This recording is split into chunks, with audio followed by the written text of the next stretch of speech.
B급 탑을 찍고 있는 후부키 같은 경우에는 항상 돈에 쪼들리는. JS 스튜디오에서 섭외를 해야겠는데? 후부키 정도라면 공식 멤버로 너도 뭐 한 명 나가야 되는데 어떻게? 너무 좋죠. 양손님 어떻게? 아유, 안 됩니다, 안 됩니다. 오늘도 오벤덕스 함께 해주신 세 분 소개해 주시죠. 안녕하세요 여러분, 덕질하는 유부남 제이덕트입니다. 네, 여러분 반갑습니다. 맥TV의 맥입니다. 모아 사랑하는 덕후 여러분, 정영수입니다. 반갑습니다. 오늘의 주제는 히어로를 취미로 하는 남자 원펀맨입니다.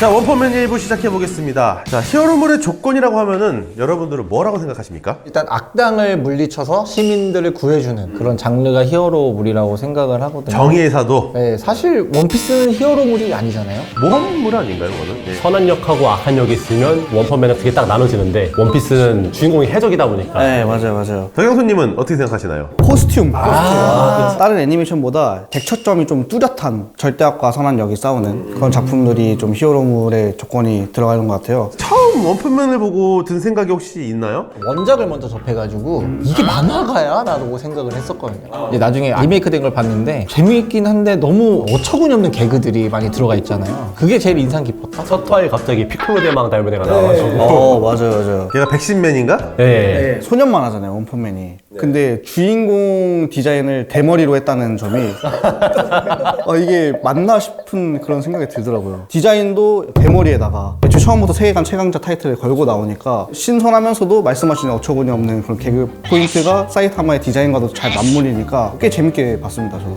독특해요. 그러니까 강해지기 위해서 수련을 하다 보니까 머리칼이 날아갔다. 푸시업 100개, 스쿼트 100개. 하루에 10km 달리기 해서 진짜 해볼까? 머리만 날아가는 거 아니에요? 머리가 날아가는 거는 조금 그것도 궁금한데요? 원펀맨 만화 연재의 시작과 인기에 대한 이야기가 좀 궁금합니다. 일단 원펀맨 만화는 크게 두 가지가 있는데요. 오리지널과 그걸 리메이크한 리메이크판이 있습니다. 처음 원작이 시작된 거는 2009년 7월에 웹 연재로 시작된 걸로 알고 있습니다. 되게 허접한 만화인데도 불구하고 되게 연출이나 스토리가 되게 좋다고 입소문이 타기 시작해요. 원래 연재 자체를 무슨 블로그 같은 데서 맞아요. 네. 블로그 연재를 하다가 이 작가가 회사에 취직을 합니다. 이거를 이제 못하겠다, 연재를 못하겠습니다, 이렇게 공지를 했어요. 근데 이제 여기서 평소에 원펀맨 팬이었던 무라타 유스케 만화가가 이 원 작가한테 컨택을 합니다. 이 무라타 유스케 같은 경우는 아이실드 21을 그린 작가인데 흑백이든 색채가 들어갔든 엄청 잘 그리고 유명한데 그 작가가 이제 이거를 같이 해보면 어떻겠냐, 스토리를 맡아주시면 내가 그리겠다. 리메이크가 그렇게 탄생해서 2012년 6월부터 정발을 시작합니다, 단행본이. 우리나라에서는 이제 15년부터 단행본이 발간되기 시작하죠. 22년 11월 4일 단행본 27권 발매를 한다고 해요. 상당히 사람들이 많이 기다리고 있다고 하더라고요. 이게 사실 일본에서 이제 블로그나 인터넷에 투고하는 웹코믹 자체가 그렇게 인기가 없었는데 원펀맨을 통해서 사실 대중적인 인기를 확립시킨 작품이라는 말이 나올 정도로 약간 선구자 느낌이네요. 그렇죠. 딱 그런 느낌이죠. 애니메이션 방영 시기가 언제인가 좀 말씀 좀 해주시죠, 백혜님. 원펀맨 1기 같은 경우에는 1쿨 12화 분량으로 2015년 10월 달에 첫 방영이 됐고요. 단연본 기준으로는 이제 사이타마의 데뷔서부터 자칭 패자라고 하는 보로스 편까지, 그리고 원펀맨 2기 같은 경우는 19년도에 4월 달에 1쿨 분량으로 가로전의 중간 부분까지만 다뤘던 걸로 알고 있습니다. 원펀맨이 처음 애니화되고 나서 인기는 어땠나요? 아무래도 만화책과는 또 다른 분위기였을 것 같은데. 1기 블레이 초동은 이제 8,800장으로 화제작 치고는 조금 아쉬운 반응이 있었다가 이제 애니 방영 후에 1만 장을 넘기면서 흥행 성공에는 올라갔다라고 보긴 하죠. 의문감이 들었던 게 원펀맨이 얘기하고자 하는 게 뭘까요? 작가의 성향이 있는 것 같거든요. 제 개인적인 생각으로는 작가 자체가 이제 크레용 신짱을 보고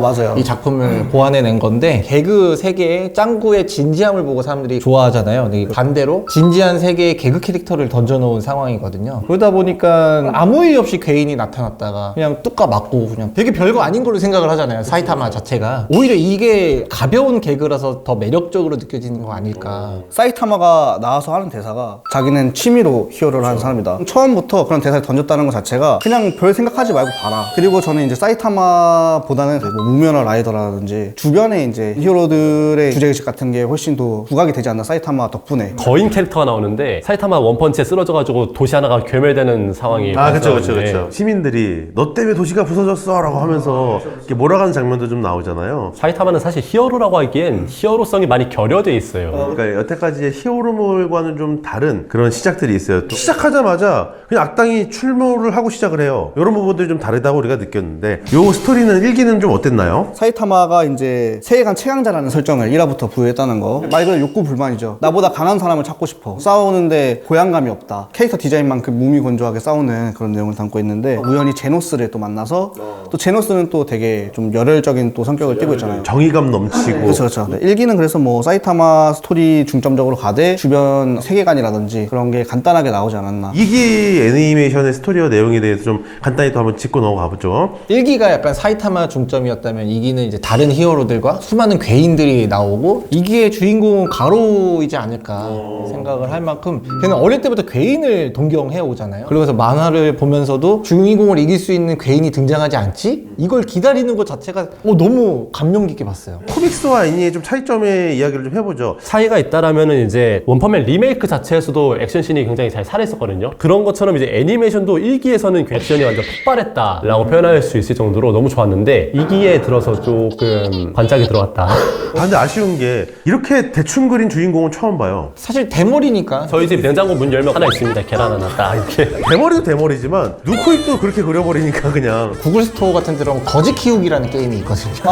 맞아요. 그거 되게 비슷하게 생겼네. 똑같이 생겼어요. 아, 그래요? 네. 그런 거 보면서 굉장히 주인공 캐릭터에 있는 힘을 너무 많이 뺀 상태지만 뭐 그만큼의 매력도 가미가 돼 있고 주인공을 제외한 나머지 부분의 디테일은 굉장히 좋다고 생각을 하고 사이보그의 그 메카닉이나 뭐 이런 부분도 봤을 때는 뭐 심해 왕도 막 비밀 막 이런 거 다 그리고 그렇죠, 그렇죠. 근육 표현도 거의 모든 캐릭터들이 근육이 다 표현이 돼서 나오거든요. 터지고 막 공기 날아가고. 표현 진짜 잘했다라는 생각이 엄청 들었거든요. 항상 원펀맨은 이제 한 방에 해결을 하다 보니까 그 파워도 표현이 돼야 되잖아요. 그런 부분도 저는 상당히 잘 돼 있다고 생각을 하고 있어요. 1기에 비해서 2기에서는 별로 이렇게 흥을 못했다는 얘기가 있어요. 이 퀄리티가 참 눈뜨고 보기 힘들 정도로 굉장히 처참하게 나왔기 때문에 그 결과물에 걸맞는 판매량이 나오지 않았나. 2,000장 정도 나왔습니다. 2000장은 블루레이 치고는 진짜 심각한 수치거든요. 네, 이게 2015년에 1기가 방영하고 19년이니까 4년의 텀이 있었잖아요. 그 사이에 사실 스트리밍이 엄청 워낙 활발해지면서 블루레이 판매량이 흥행의 척도가 이렇게 정확하진 않아요, 사실. 그럼에도 불구하고 이제 5배가 차이 나는 거는 퀄리티가 어느 정도인지 말해주지 않나, 판매량이. 2기에서는 어떤 부분의 퀄리티가 문제였던 건가요? 일단 1기는 매드하우스에서 제작을 했습니다. 매드하우스는 이제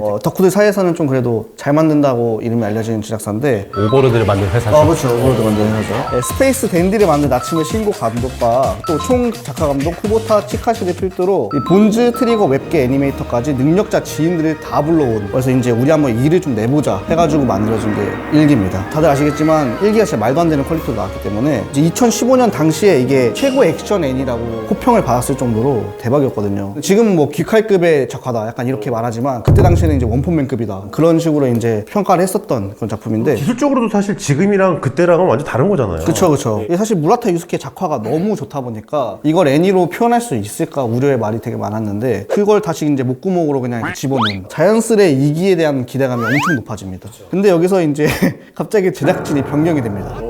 2기는 JC 스태프에서 맡게 되는데요. JC 스태프는 굉장히 다작을 하고 찍어내기식으로 양산형을 많이 만들다 보니까 퀄리티 저하가 굉장히 심해요. 애니 방영 전에 PV가 이제 1편과 2편이 나와요. 근데 예고편에서 똑같은 장면이 나옵니다. 두 개의 PV인데 같은 장면에서 옷 색깔만 다르게 똑같이 해놓은 거예요. 새로운 것처럼 느낌만 줬다는 거. 네, 그죠. 사기 아니에요?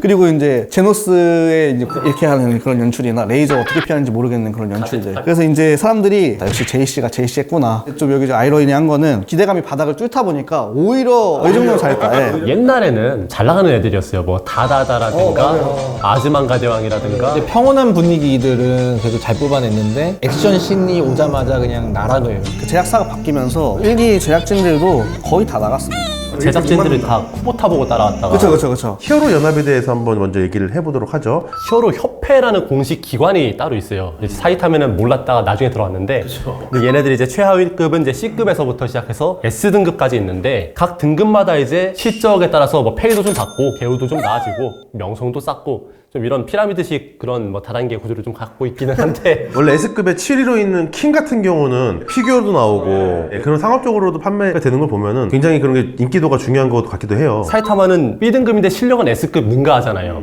이 등급이 실적에 따라 오르기 때문에 사이타마처럼 실적을 안 올렸음에도 힘을 숨기고 있는. 그쵸, 힘숨진 그런 애들이 아마 몇 군데 더 있을 거다. 그리고 일부러 안 올리는 경우도 많죠. 맞아요. 그렇다 보니까 이제 K 같은 것도 B급 탑을 찍고 있는 후부키 같은 경우에는 항상 돈에 쪼들리는 그런 거 보면 딱히 그렇게 패를 많이 주는 것 같지도 않은. JS 스튜디오에서 섭외를 해야겠는데? 후부키 정도라면 공식 멤버로 너도 뭐 한 명 나가야 되는데 어떻게?